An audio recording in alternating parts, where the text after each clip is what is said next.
Hey, so everybody, you guys got to pay attention here because we have Andie Lee Eames, who is an author. We call it faction. I don't know. She calls it faction. Andie Lee, you're there? I'm here. Hi. Hey. So anyways, you guys got to, okay, seriously, I don't normally read. I don't like reading. Her book is very, very super easy to read, and I could just imagine it as a book. I mean, as a book, as a movie. Duh, it is a book. But you guys got to check her out. It's Abstract Murder, and there's several different. So you got to check her out. Andie Lee Eames. She's on right now. I'm so excited. Well, actually, we call her A.L. Peck. That's the real author name, and also she's known as the Madam of Mayhem. So it's crazy, right? Andie, what do you do? Okay. How's it going out there in Maryland? It's actually nice. It's not hot. It's kind of cool. Kids are running around outside, so, just waiting for it to get dark because I like dark time. It's quiet. Nice. So tell me, I know you invested a lot of time into this book. Yeah. She's not the traditional writer. You guys really check this out, okay? Because it's super easy to read. There's not huge, elaborate words in there you won't be able to understand. But at the same time, it almost gives you like goosebumps when you're reading it too, because there's a lot of fact to it, or it seems like it could actually happen. So, and in writing this book, you did a lot of research. Tell me about and you spent like 4 years. Well, the research took more like 2 years because, you have to, the reason I call it faction is because even though it's fiction, you still have to know what you're talking about. Like, if your character's a cop or whatever, you have to know police procedural, you have to know the lingo, you have to know the use of weaponry and victimology and things like that. And so that took a long time. And, talking to people who had been victims of violent crimes and people who committed them was kind of creepy. But, you just have to look at them. You can't really give them any expression because they can pick up a micro tick that you don't even know that you're giving off. That's how they read people. And it was I had originally written a book called Daddy's Little Girl, and at the time I submitted it, they told me I didn't have the name to promote this book, and I was like, are you kidding me? You just promoted a book called The Kiss, about a woman who's having an ancestral relationship with her father, and she's married with kids. And this is fiction. This is only, this was back in '96, and it was about the first black president and how great he was to the nation. But secretly, he was deviant. But I put that on the shelf, and then I just came up with the title Abstract Murder and wrote around the title. Mm-hmm. So it's a multiple first-person narrative, so whenever the character is speaking to you, their corner, up in the upper left corner is their name, but as you get used to reading the book, you won't even have to rely on the names because the tone of writing is different for each character. And there are three killers in there, and the stories are interwoven. Either they're connected through circumstance, or they know each other. But as it's left open-ended, so that it can be a prequel, a sequel, a series, whatever. It's been selling really well over in Europe, New Zealand, Australia, and as far as Japan. And though it's not in bookstores, you can get it in bookstores. You just have to ask for it. But it's online at Amazon.co.uk, Amazon.com, and BarnesandNoble.com and .co.uk. Nice. When I first saw the book cover, I thought it was a turkey. Yeah. Right? Did anybody? I don't know if anybody told you that, but I thought it was a turkey. Yeah, you did. Oh, they did. Oh, okay. And then I looked really closely. Nobody knows what that is until I tell them. They go, "What's that?" I go, "That's the first victim's body." The artist does recreations of famous works of art, but using humans. So on the cover is a woman encased in plaster of Paris, posed posed in Rodin's Lady in Repose. And if you look at the bottom where her toe is, there's a toe tag. So while he kills these people, he puts them on display wherever he kills them, and then he puts a toe tag, and he uses it as a price tag.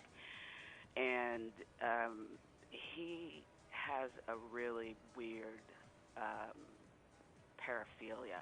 He has piquerism, which is a sexual dysfunction where they use their knives in place of their penis.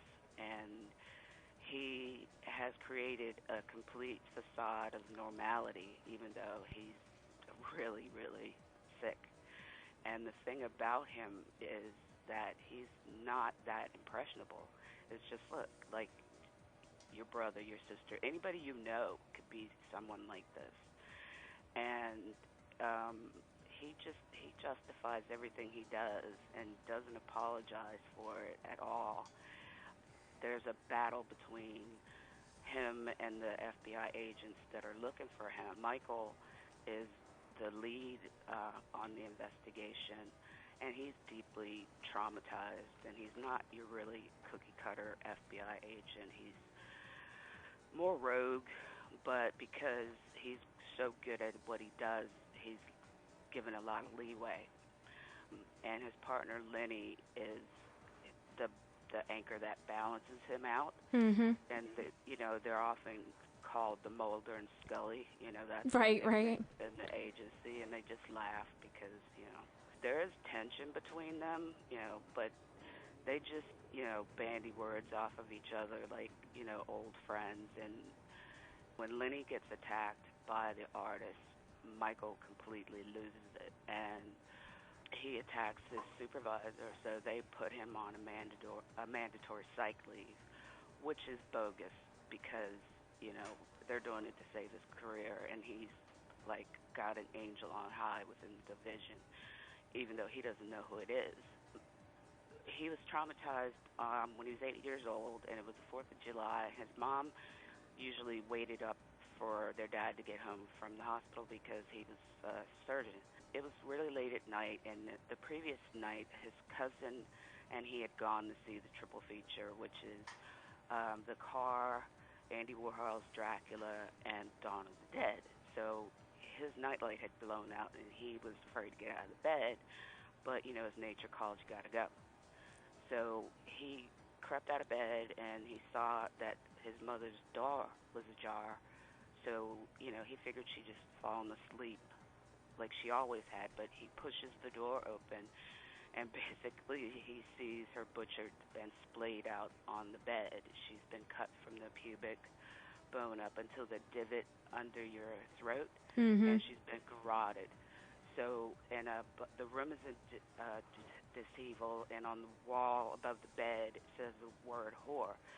And he goes into shock and autopilot. He touches her. He tries to do the garrote, and even though it's the dead of summer, he goes and gets a blanket and crawls into bed because he can't process it. And he's awakened to the noise of his father grabbing him from his mom, and then there's the whole parade walk to the ambulance of onlookers, media, and everything. And it's just a really great read. It's not dumbed down. It's not complicated. And a lot of people who read it says they see it in their head as they read it, which is great because there's nothing that anybody can write that can scare someone more than their own imagination. No, and I can definitely picture it as a movie. Like I said, I can't wait till it comes out as a movie. And it's funny because when I was talking to you yesterday, you mentioned that word picarist. Yes. Right? And I've never, ever heard of... I've heard of a lot of sexual dysfunctions and things like that, but of such, I haven't. And when you mentioned that, I thought of Seven. Do you remember that movie, Seven? Oh, yeah, with Kevin Spacey and Brad Pitt, Morgan Freeman. That movie was the bomb. Okay. I still watch it. I still very watch creepy. it. I love it. Yes, very, very creepy. And that's what I was thinking to myself, too, when you were talking about that. Like, there are these actual stories that you are writing about or you're writing of, it can happen. And whether it happened or not, we don't know, but I can see it. It seems real. When you were going in and researching, did you feel like you were Clarice? It was weird because Quantico, the BSU and it is buried beneath the whole place. So it is like when Clarice went down in the elevator and you see all these people, but you know, it was really surrealistic, and I was kind of nervous when I originally contacted the FBI and told them what I was doing, and they assigned a case agent to walk me through it. I kind of screamed in the guy's ear because before Silence of the Lambs, no authors were allowed in Quantico, so that was great. And I wish I could remember his name, but it was so long ago. You know, I got to hear things that nobody should ever hear, and see things that nobody should ever see, to understand both predator and the prey.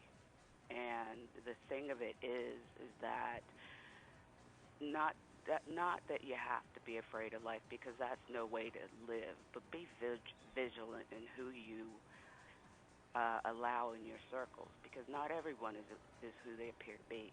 No. And that's basically what I write about. I write about the human condition. And a lot of the murders have signatures of actual serial killers, but they've been amalgamated. So they've been compressed into these 3 different characters. There are plot twists and turns that make you go back and read the other chapters. Did that on purpose. Yeah, I think that's what's intriguing about it, and that's what's interesting is just the, gosh, you know, you can imagine that these stories are real and factual, and they're not made up. It's not, and also it's just twisted. It's creepy. It's creepy for me. I mean, you know, people ask me what genre it is, and I can't really tell them. All I can say is it's not nonfiction, it's not romance, and it's not sci-fi. After that, it's up to you to decide what it is. Some people call it a psychological police procedural. Some people think it has elements of horror because of the victims and, you know, what happens to them. But when you read a book, I don't tell you. I mean, I tell you how they're killed, but you see the after effect. You don't see him do it, so that's left in your mind. Yeah.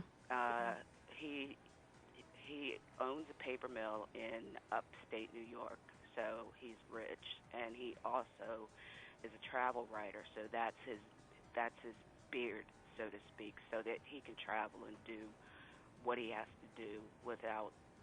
He can basically hit and run.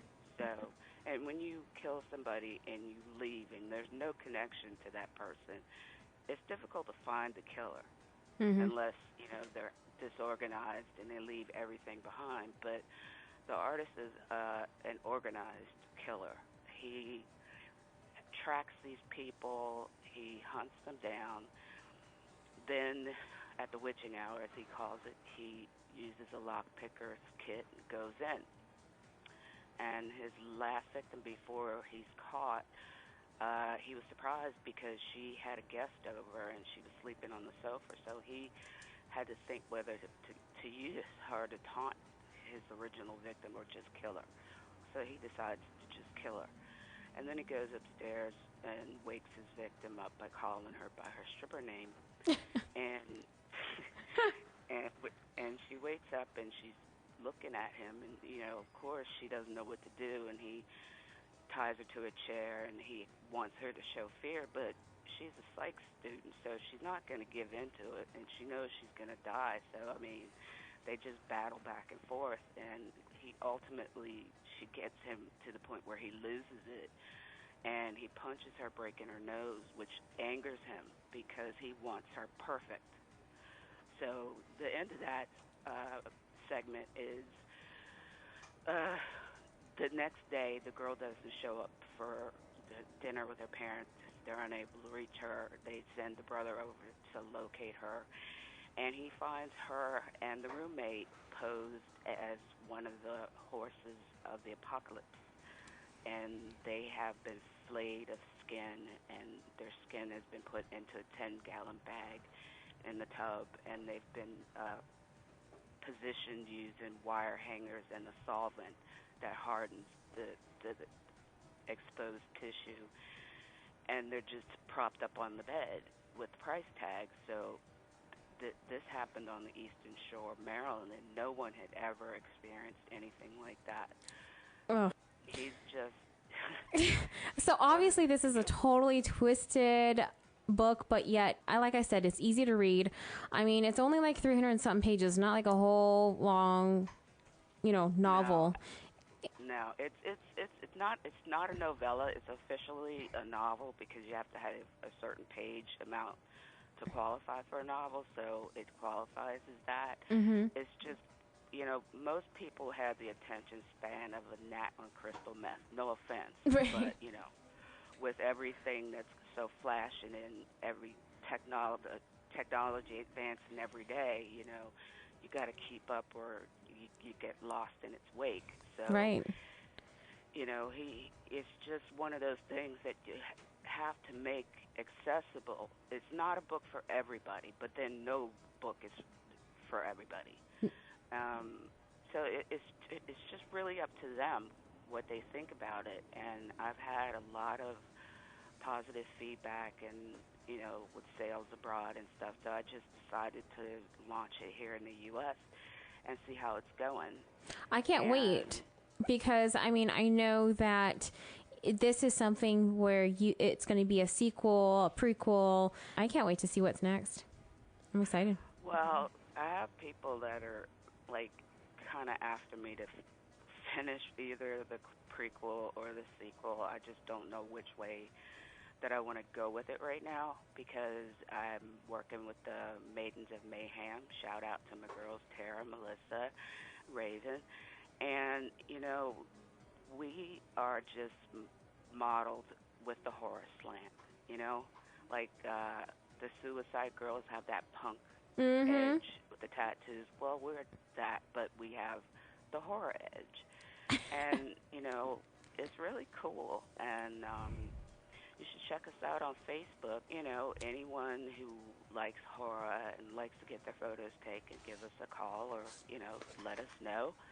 And we'll let you know what you need to do. And it's a way of, I don't know if this is going to sound weird, but it's sort of like an empowerment, because we're strong, we're beautiful inside and out, and we'll kick your ass if necessary. Right. It's, what? We have a listener here who chatted and said, nice, I love her. A gnat on crystal meth. Ha ha ha ha. Yeah. He's listening from Mexico. I'm like, my family's like the UN, Irish, Mexican, Black. So my humor is very dark. We love it. Some people, I say things that most people think, and then they look at me and go, oh, Jesus, did she just say that? And I go, yeah, but don't look at me like you weren't thinking the same thing. I just said it. But I want to say thank you so much, Andie. A.L. Peck, okay? Check her book out, Abstract Murder. She's on our XRadio network. I put up the link, and also she's on Facebook. She's everywhere. She's going to... You know what? She's a hot commodity right now, I think. So you got to check her out. Yeah, I'm excited. I can't wait till you do your book tour, and then you got to come out to Vegas. I know Vegas freaks you out, but whatever. That's what I'm going to do. Yeah, neon lights creep me out. I feel like I'm in a giant bug zapper. It's weird. But, I go where the money and the fans are. It might be a muse for you to write more crap, right? Well, I'm sure I could definitely walk the streets of Vegas and find a litany of stories. And I didn't mean to say crap. Your book isn't crap. What I'm saying is just write more stuff. Well, it's weird to tell somebody to Google you. Right. But if you Google me, you can find just about everything I've done. I love it. Which is not necessarily a good thing, but, it's out there. Well, you're not a bad person, and I've had a chance to really get to know you in the last couple of weeks, and you're an amazing writer, amazing woman. We're excited to see where this is going to go, and I'm sure it's going to go far, especially it's already like the #1 book in Europe, so... why not in the U.S.? It's close. But I didn't even know it had gone to Japan until people from there had started contacting me on Facebook, which is awesome. So next year I'll be hitting New York, LA, and coming to you in Vegas, baby girl. Right on. I love it. A.L. Peck, also known as Andie Lee Eames. Check her out to Abstract Murder. You know who it is, XRadio.biz.